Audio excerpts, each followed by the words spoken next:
Day 14 na nila. Oh, hindi siya. Yun ang lalagyan. Ito na second week nila.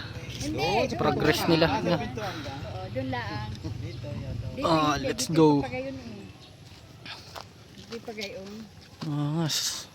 Nakapag ano na oh. Mas. Ayun oh. Ayan, nasimulan na nila yung magiging banyo, no? So ito yung magiging banyo. Yan. Ito. Yan ah. Magbubutas na lang sila dito ng pinto. Yan. Ito naman yung gilid, buong gilid. Yan. Ito naman yung likod. Doon ko nilagay. Yan ah, buo na eh.